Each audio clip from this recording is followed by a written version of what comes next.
Hi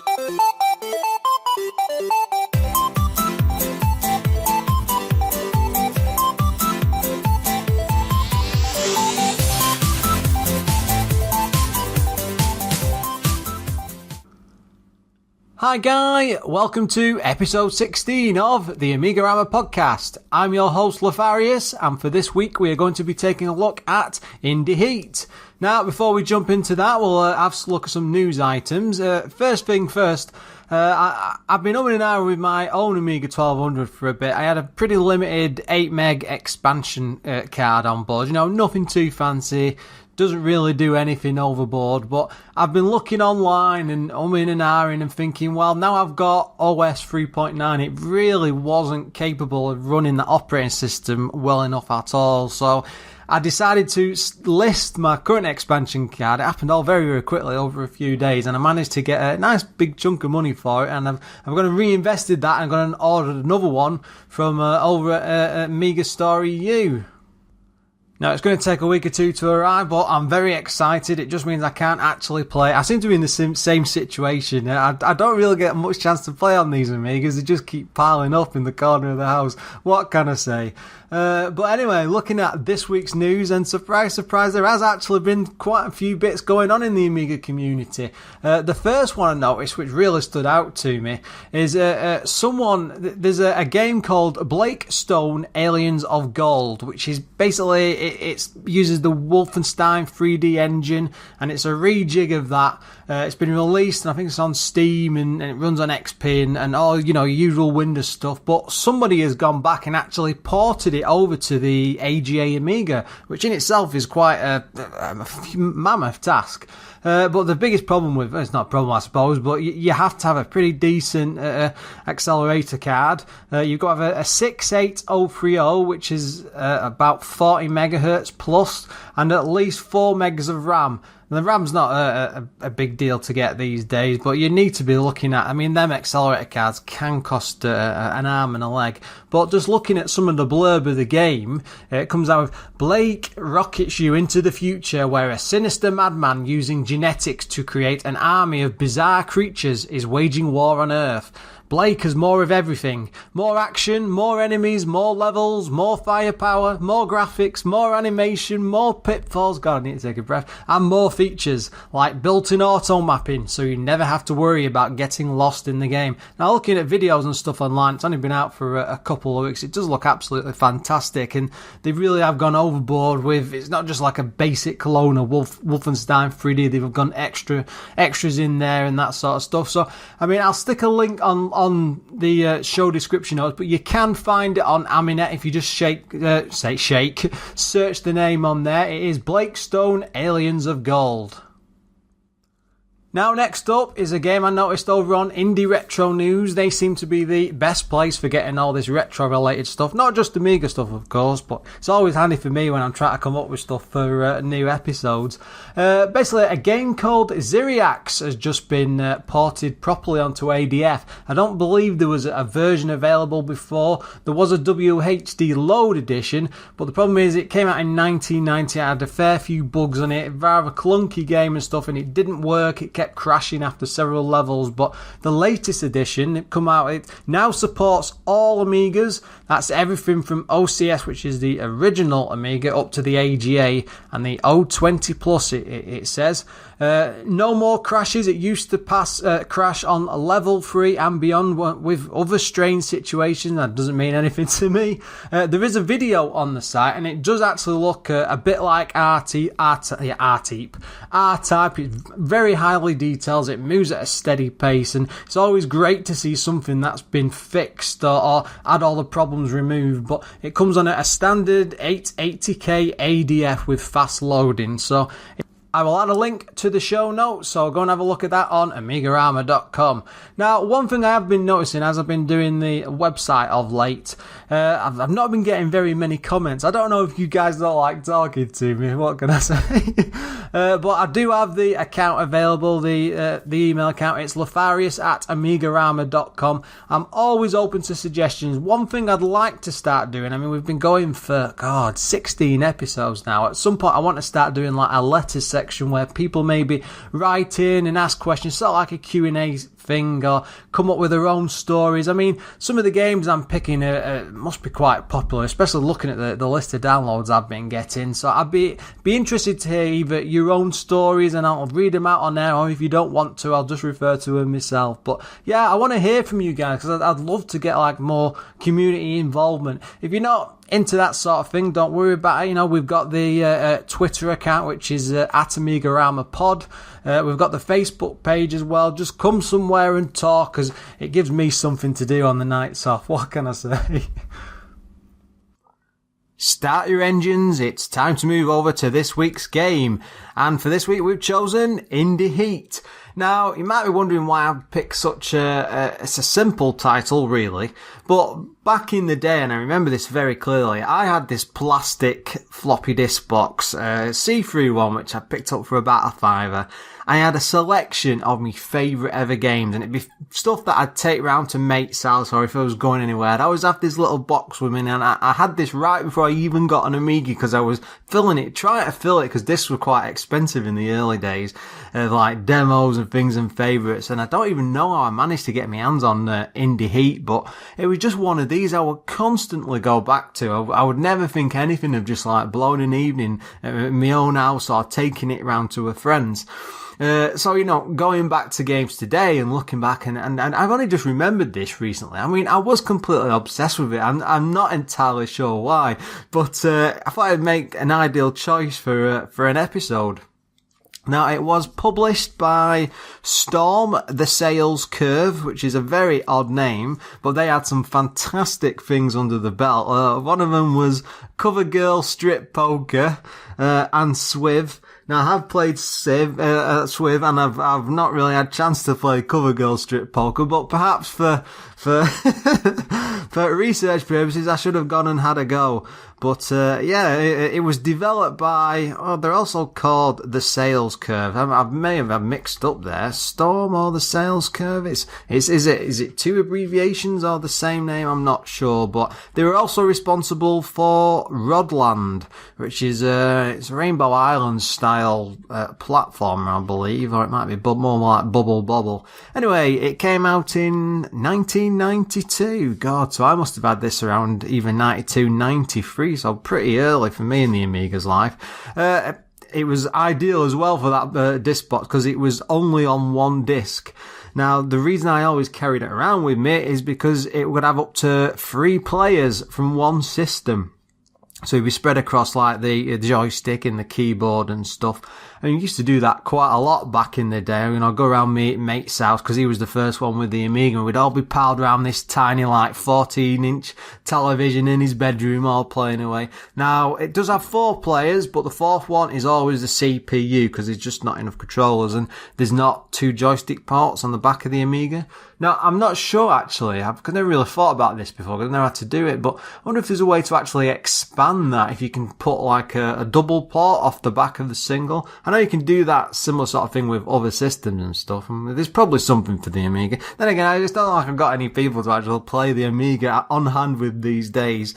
Now, one thing that did surprise me when I was doing some research is this cost $24.99 when it came out. Now, for the game that it is on a single disc, that was actually really surprising, because it doesn't feel like a £25 game. To be honest, it's more like it should be about £10 or £15, but well, what can you say?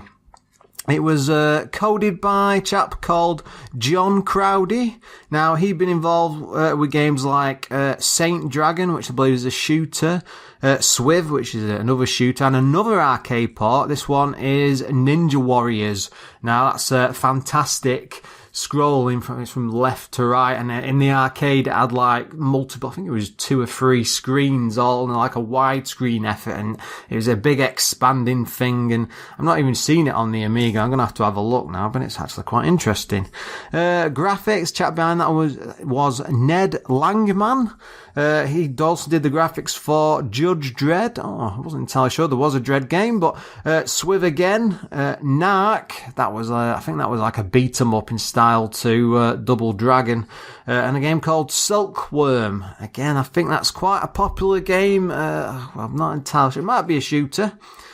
music by the ever famous Alistair Brimble. Now, he'd done things for like music behind like Lion King, the Alien Breed games, Colonization, I think Star Trek, the 25th anniversary night. He really, in the music scene, he's really well known. He's done loads and loads. I mean, I just picked off a few there, but I had a choice of a massive list to pick from, and I just went for the most familiar ones. Now, the game itself is a port of the Danny Sullivan's Indy Heat game from 1991 by, I think it's the Leyland Corporation. Now, this is a huge standing cabin, I think, with wheels on the front. I didn't actually check what it looked like.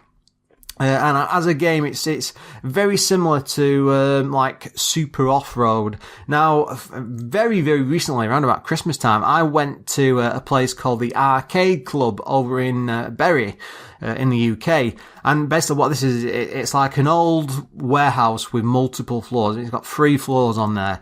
And they've got, on each level, it's filled with like real retro arcade cabinets, pinball machines. I think, actually, I don't know if it had yeah, sorry, it did have pinball. It was a big place. More modern stuff like all the VR and things on, but it was a really fantastic place because I love the fact that you could go with the retro and then go upstairs to the modern, and there was even some VR stuff in there.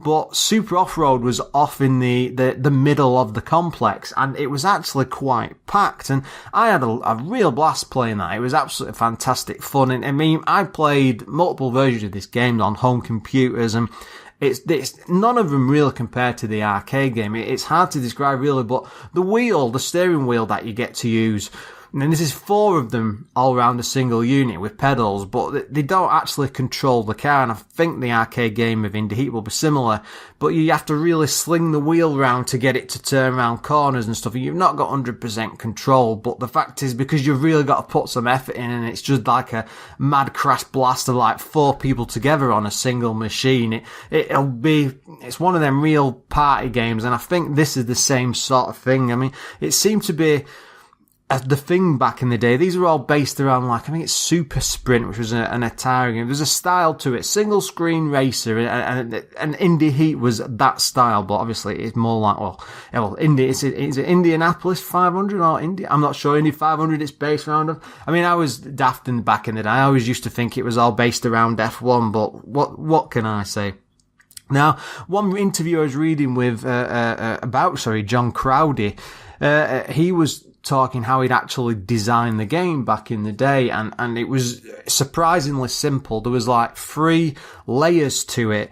The system and the way the cars move around, they all go from waypoint to waypoint. So once they've passed a waypoint, they'll head automatically next to the next one. And they had these layers in place. So you have these big black borders, which the player wouldn't see because the graphics would be there. And then it was a very, very simple thing. So if you had like a triangle or a square, they start at, like, say, the bottom left, move up to number 2, and then try and drive to number 3, and try and either drive through or around whatever's in the way. So it was always, there was no subtlety to it. It was just trying to hit the way. But because the tracks and stuff on the game are so compact and stuff, it works really, really well. Now, the arcade cabinet does have 5 cars.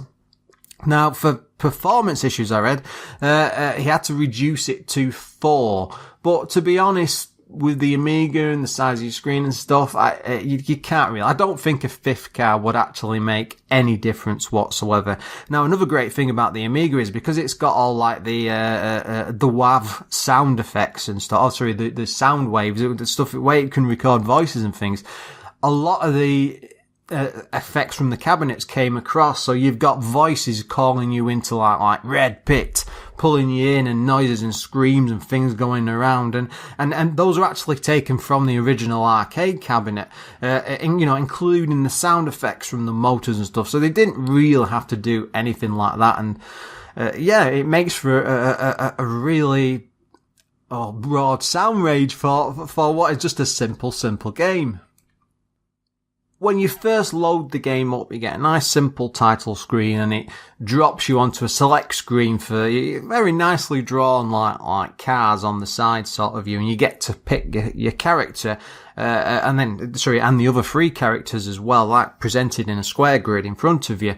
Now, one of the funniest things, and what always stood out in my mind, especially back in the day, because I was a huge, like, TNG fan, call it a nerd if you like. So that's Star Trek The Next Generation for those that aren't aware, but one of the big characters back then was a guy called Geordie LaForge, who was basically blind, but he wore like a visor over his eyes, and that's actually gave him eyesight. And it's quite funny looking at these characters because there's a black character with that visor over. There's no name or anything, but it's so obviously that character. It's even got the same haircut, that sort of like a buzz cut brush back. And it always makes me laugh going back to it. And when I was doing like the playthrough videos and stuff to, for the gameplay footage for the YouTube channel, I had to go back to that. It doesn't make any difference who you pick. It's just, it always makes me chuckle. Now, the game itself has 10 tracks. It's varied amount of laps on each one. I think the maximum you can have is 12, but most range from about 9 to 10. Like the 12s are usually pretty big tracks with lots of bends and stuff on. Now, the other interesting thing about this is as it's like an RPG system, with lots of car upgrades. So you get to upgrade things like, the brakes, the engine, how much fuel it can hold, how fast the, pit crew are, tyres, turbo, and the way you pay for all this or earn these upgrades is per race. Depending on what position you come in, you'll get like a chunk of money, like the highest is 100 grand and so on, and it drops down each time. Now the price of each depends, but it's usually like 30, 40, I think even 50,000, it's all in dollars. But the fact is, this gives you a lot of freedom because you can never earn enough money in all the races to max everything out. So you can either balance stuff out or just pick a few things like acceleration or say turbos, or just top up your pit crew if you want. Things like tyres just allow you don't skid as much, you just grip to the road more. But in a game like this, when you're really throwing it around the tracks, it's quite handy not to skid as much. The great thing I did notice, especially when I was playing it through, is your car does improve quite dramatically depending on what money you pump actually into it. Like, so if you start pumping more and more into the acceleration in the engine, and you do actually bomb it around the screen, and you do have a limited option of turbos, you can run out of these and you have to buy more. And they're quite expensive, I thought. I think they're about 20, 30,000. But the added thing is if you really update your engine, by the end, you can be moving around the track almost as fast as the turbo. And if you've got a turbo on top, there's no stopping you. Now, the fact is, it is all single screen racing. You can run out of fuel, which does add a sort of strategic element for it, because depending on the number of laps once you run out of fuel, you don't just stop dead and then, it's game over. Your car really slows down and like little puffs of smoke come out of the back, but it will still keep moving around, and you can get your way around a track, but that can take absolutely ages. And of course, the other drivers are all speeding around, and the only way to stop all this is with damage as well, is to fly into the pits. Now the tracks themselves, graphically, it's an early game, so it's quite simplistic how it's drawn. It's all taken from the arcade cabinet. It's quite a good rendition. I think they're actually quite attractive. The crowds around the buildings, the tracks themselves, it looks quite bright and colourful, and it really stands out. The cars are all really obvious, with quite a big chunk of detail on. But one of the things I did notice, especially with me, is that it gets so frantic, because you really do have to focus and concentrate as you're flinging the car around the track, because you've got so much going on. That you just tend not to take some of the... I couldn't tell you what the later track's like because I was really focusing on it, and it's just like I can remember the shape of the tracks but not any of the surrounds, and looking at a few graphics of them later, they do all look quite great. I can't pick them out in my mind. The pit crew, that's another interesting thing, and they're actually drawn quite well, and what they do is when you drive into the pit to stop, they all come running out dead quickly and then start changing. They lift the car up and change the tires, and it's all really clear, and it's quite good. Now the AI, of course, for the cars, I think they can be quite, even though they're based around that waypoint system I mentioned earlier, it feels like, because of this, it feels like there's a really good AI to it. And when they're driving in a straight line with not many turns and stuff, they're actually quite competent, and it can be a challenge, especially in some of the laps when they're actually quite long. I mean, one of the great things about this is I've played it so many times, of course, but it really is one of those perfect games. You can complete it quite quickly, about 30 minutes to an hour, but it's just a lot of fun. You can get through this. It's like perfect for like a full afternoon and maybe an evening of gaming, something like this. Come back from work and relax and just fire this on for a bit. And one of the fun things about it is, I mean, it's a lot of fun to like lap someone maybe once or twice and then turn round and then go back and ram them off the road and try and destroy their car, because you often do more damage to them than your own car at the same time. And that's not really how you should be racing, of course, but if you can have fun and you've completed the game before, what the hell, why not? One of the other things which did make me chuckle is you can actually run over the members of the pit crew, not just yours but others as well, and you get like it's like this really vocal scream that comes like, and then like, I'm not doing it. And then like a little outline of a body appears it disappears after a short little while, but it made me chuckle, and with a scream mixed in as well. It was just absolutely perfect. Now, sadly, there was no music during the race, but there's enough going on with the sound effects and the noise in the engines that I don't think a musical track would have really it wouldn't have added anything to it. It would have probably taken away. Plus, the sound effects would sound absolutely fantastic. As I said before, they were taken from the arcade cabinet, and the Amiga's great at doing that sort of sound effect and noise and stuff. And one of my favourite things is when you're coming out of the pits and the noise, it's like a whoosh as you come out. And again, I'm just doing my own version of it there, but it's quite high pitched and it sounds fantastic, and it's really satisfying to fix your car up and then drive out of the pit. Now, it does sound like I'm singing this game's praises an awful lot, but sadly it does have a lot of problems with it. And, well, one of the biggest issues I had, because of the way it works around the waypoints, it does sort of have bugs in a way, and sometimes you can come across really, really weird issues. One of them I had is all of the cars, I think it was about track 7 or 8, crashed in the main pit. Also, one of them crashed and was trying to drive in, and it must have hit some sort of bug or something, because then the pit wouldn't work. And then the other 3 cars, as they kept doing, the 2 cars were driving around, they eventually came into the pit, and then they started hitting this car. And it's like, they were all trying to drive into the pit, but they couldn't, and they were all trying to hit a middle point because they got pushed out into place. It was like points at an edge, all in the same sort of shape, trying to drive across to get to their own pit spot, and then bouncing back, and it looked really, really silly. And I was like just driving around thinking, well, this is fantastic. I'm just going to win this race. And then I've done about 4 or 5 laps, thinking, I'm going to need some fuel now. And the thing is, when I drove into the pit, because of what they were doing, the pit wouldn't work. So I thought, well, I'll have to try ramming them out of the way to maybe try and reset the animation. But I did it, and they pushed me through, and I drove out, and I couldn't get into my own pit because they were all in the way. Now, this only happened once, and I can't even remember in all the time I was playing it that this sort of thing happened. But as a couple of multiple playthroughs I've done, you do get the odd issue like that where it's something silly really happens, and again, I don't know if it's a bug or just a bit of dodgy design, because it's quite a simple game, and that's one of the biggest problems. It can be incredibly easy. I mean, one thing I did in one of my goals was I pumped all the money into like the engine, and the car was just so fast. I mean, it took me about 6, maybe 7 of the races, and not really spent money on anything else, but I was flying around that track like a madman. I had no turbos or anything, and I was like lapping the other people, and I was like, in some cases, like 2 or 3 laps ahead, and they had no chance. And of course, I didn't have the fuel to keep going like that, so it got to the point where I went about 8 or 9 laps through on a 12-lap race, and I could still put my way, because I tested it, I could put my way through without any fuel, and I still managed to win. And that can be quite annoying, because one of the other things is you don't really need any how do you put it? You don't need any driving skill to play this, because most of the problems you can just ram your way through. That hitting the side walls and the other cars don't do too much damage. You can still get several laps before you need to call into the pit.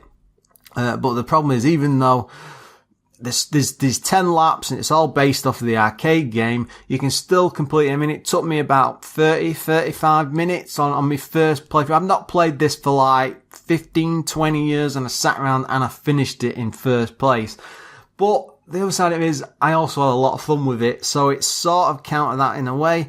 The sad thing is, I mean, there's no real sort of balance between the upgrades. The problem is you can pump it all into one, or you can try and spread it out a bit better, but because of the way the game is and the difficulty is not all that high, there's not really much point to it. And it ruins that RPG system. It's just a shame that the other cars aren't more difficult to compete against, because I would have loved that opportunity to keep expanding the car, because the thing is, you do notice the differences. If you try a mixture of different things, the car gets better and better, and it's a really good like RPG style system, but it's not really used. But at the same time, going off the arcade game, you've only got the same number of tracks that were there. There's nothing extra to this game, so what were they supposed to do? It's just a nice simple port at the end of the day. From what I've seen of it, it really works well. It compares well to the original arcade.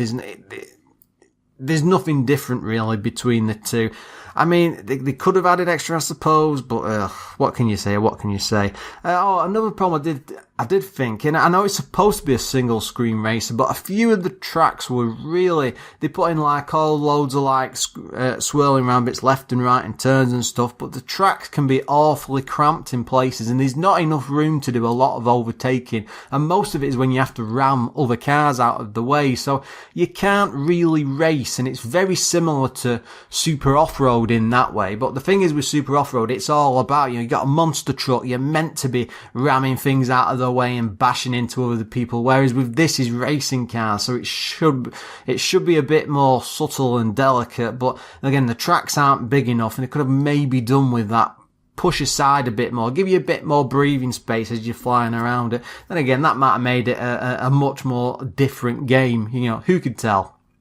The magazines at the time were actually quite fair on this. It was quite a varied number of reviews. The One gave it 86%, Amiga Computing gave it 81%, CU Amiga 80%, Amiga Action 73%, and the lowest of the low, and I think this is a bit too low to be honest, was Amiga Power at 63%, and they just weren't too impressed with it, probably because it was too short and stuff. But I think it depends as well when you pick the game up, because if you'd have bought this from new, and I didn't actually check, I should have done actually the data when they did the review, if you'd have got this at the time for £25 and you complete the game in the night, it's just like, well, there's not enough there to keep going back over and over and over again. I know I did, but to that sense. But then I think I got a pirate copy, so it wasn't a big difference to me. But if I'd be quite annoyed paying so much money, you'd want a much more satisfying title, something that lasts you a really long time. Loads of other racing games were about the same price. Something like a Lotus game,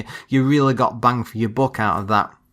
But the other good thing about it is, it was only on one disc, which makes it incredibly handy for carrying around and sticking in pockets and things. And it was always on my hand in my see-through floppy disk box. Now, its biggest issue is that it's so easy to complete. I mean, the great thing is the overtaking and like the ramming cars and then the lapping them and stuff like that. It is fun in its own way. I mean, I tend to like a lot more planning in my racing game. I like to take my time. I don't want to just drive and thrust my way through and stuff. I like to get ahead in the pack. But the fact is, when you get to points in this where there's the other 2 or 3 drivers are all together in a group and you try to get your way through to keep lapping them, it can be a sort of struggle off the back of that. But at the same time, it's quite fun to get stuck in the middle of them situations, and some crazy stuff does actually come up. I mean, the one thing I mentioned before when we're all stuck in the pit, there's other things like you're out in the track and there's 2 cars trying to ram you out of the way as they try to get, onto their waypoint, but it looks like they're trying to race and push through to go on to the next point. The great thing about it, it feels like it's a pick up and play game. You don't need any sort of like, oh, I've got to start building this engine first or go in a garage. You just stick the disc in, load it up, go straight off the title screen, and you're in, and then you're driving around really, really quickly. And I completed it on my first go again. Maybe I'm an expert now and it's just muscle memory kicking in, but I had an absolute awesome time whilst I was playing it. I mean, as a game, it's incredibly simple, but the fact that, because I'm having so much fun with it, and from what I remember, all the multiplayer games that I had on it back in the day, it's like a perfect party game, especially with a group of mates. You have a proper awesome laugh with it. And, the great thing about it is, it'll always bring a smile to my face. It's one of them fond memories I've got of a game I could carry around with me. And, It did need to be better. It was an arcade port, so I can understand why they wouldn't go out of the way to do anything special. But it really needed more tracks. There's just not enough there, whatever it is, 10 tracks. Or even an expansion pack, something, maybe some demos. I did have a look. There's nothing that spun off it for, like, say, from magazines or anything like that. Even a sequel would have done. I've been quite happy to sit there and come back to it later on with a similar style game. But I don't know what it was about them single screen races. They were like a short period where you got like Badlands and Super Off-Road and this sort of thing. And then they just seemed to die out and disappear. I think people wanted more, especially for the money, they wanted more complicated things. So yeah, I think it's still worth playing. I had a lot of fun with it. It is fun to go back to. I don't think you're gonna, and that's the other thing. It's half an hour's worth of time. You'll have a blast. Go and pick it up. Go and have a go. It's well worth it. So yeah, I think that's a good as any time to finish there, guys. As always, thanks for listening. You can find more information on AMIGArama.com. I update the site quite often. I'm also on Facebook, Twitter, which is at AMIGAramaPod. I'd love to get some more game suggestions on there. Also, if you want to help the show out, there's patreon.com/AmigaRama. I have been on there for a couple of weeks now. It seems to be going quite well, so a big thank you to everyone who's offered. If you don't want to involve, that's not a problem. It's you can always go along. Go to iTunes, for the love of God, please. I've only got 2 reviews.